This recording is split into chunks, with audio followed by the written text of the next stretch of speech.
So you've seen the title of the video. No PlayStation first-party game this holiday is Xbox's to lose. And it's a reasonable statement to make given the fact that Xbox literally has two of the biggest games releasing this holiday exclusively to Xbox platforms, which also counts Windows PC. And we'll definitely dive deeper into that, though first some quick news bites. Starting with potentially two new PlayStation games being revived for PlayStation 5, one of which I had tweeted to my Twitter followers weeks ago, that being Sly Cooper series, last seen on PlayStation 3, and the second revival is the Infamous series, which hasn't really been that long since Second Son released on PlayStation 4, all things considered, when it launched during the console's launch window of April 2014. But both very excellent games and a welcome return to PlayStation hardware. So segmentnext.com reported, taking to Twitter earlier in the month, Xbox era co-founder Nick Baker stated in his OG Sony source has confirmed new Infamous and Sly Cooper games to now be in development, and as such the two first-party PlayStation franchises are returning 100% on PlayStation 5. So Infamous began trending last month when its official infamousthegame.com domain was surprisingly updated out of nowhere. There was an assumption at the time that Sony might be announcing a new installment in the franchise during its PlayStation showcase. Well, that never happened, however, rumours have only grown stronger since. Elsewhere, developer Sucker Punch Productions is said to be helming the unannounced Infamous game, which will be a brand new entry. Sucker Punch, however, is apparently not behind the unannounced Sly Cooper game, which has now been assumed to be a remake. Infamous First Light, a prequel to Second Son, was released in 2014 as the last installment in the franchise, and Sly Cooper Thieves in Time was on the other hand released in 2013, also the last mainline installment in the franchise. Both have hence been sitting on shelves since then, and despite being fan favourites as well as selling a decent number of copies, Sony has taken this long to mark their return. And also a third game has also been rumoured for a return, and that game is Jak and Daxter, an excellent platform-style adventure that was last seen on PlayStation 2 hardware, so it's been some time. Now that would be something. So yeah, if there's any substance at all to any of the aforementioned rumours, then it will be really almost a decade since some of those games were released, even longer for Jak and Daxter. Sound off in the video comments. I'd certainly be curious which of those games, if not all, appeal to you most. For me, definitely looking forward to another Infamous game by the excellent Ghost of Tsushima developer Sucker Punch.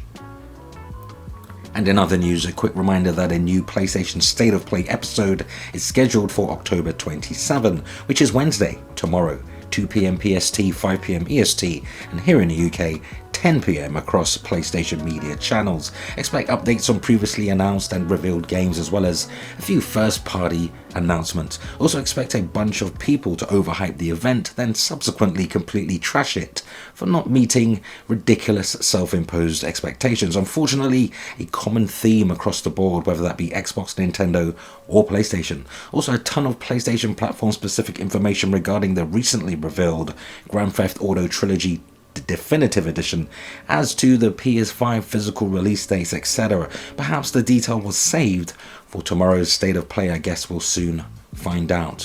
When the rumoured $70 price tag was attached to Grand Theft Auto Trilogy Remaster package, I was more than slightly skeptical about its value proposition. And that was before the gameplay comparison reveal trailer, and after learning it would cost £54.99 Great British pounds, and the upgrades appear quite significant.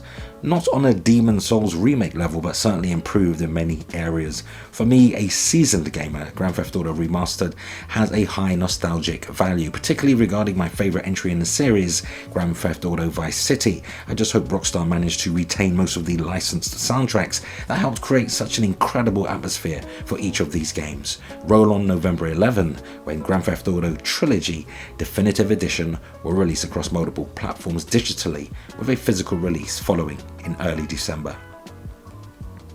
Now for our main news story, and with no, as I stated at the beginning of the video, with no major PlayStation first party game releasing until early next year, is Xbox poised to own the holidays.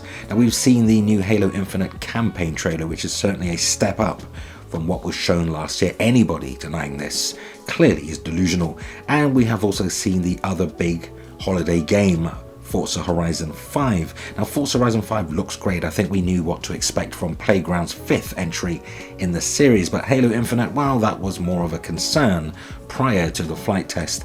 Essentially, Halo Infinite's multiplayer beta, and more of a concern given the disappointing reaction to Halo Infinite's 2020 single-player reveal. It wasn't awful, it just wasn't the most compelling argument as to why you need an Xbox Series X or indeed the game itself. Well, thankfully, all that changed yesterday with the well-received second Halo Infinite campaign reveal. Yes, the game still has its detractors, but let's be honest, Halo Infinite could have been the most amazing thing since sliced bread, but some people will still get a buzz out of trashing it. Uncharted 4, Spider-Man, any story-driven so-called one-and-done PlayStation game you can think of falls foul to critical fanboys. No game is safe from the wrath of idiocy, least of all Halo. I was thoroughly impressed with Halo Infinite's latest trailer. It certainly will be a day one physical purchase for me.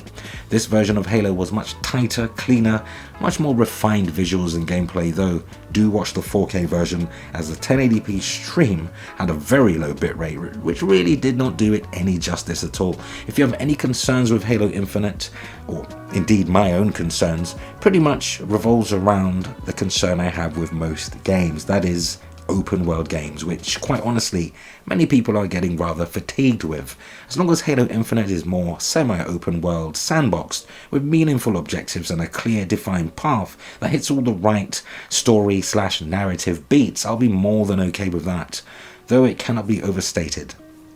Xbox is in a unique position this holiday. There's literally zero competition from PlayStation or Nintendo. Both companies seemingly have fired all shots this year, with less recognizable and third-party multi-platform games left to carry the baton over the finish line.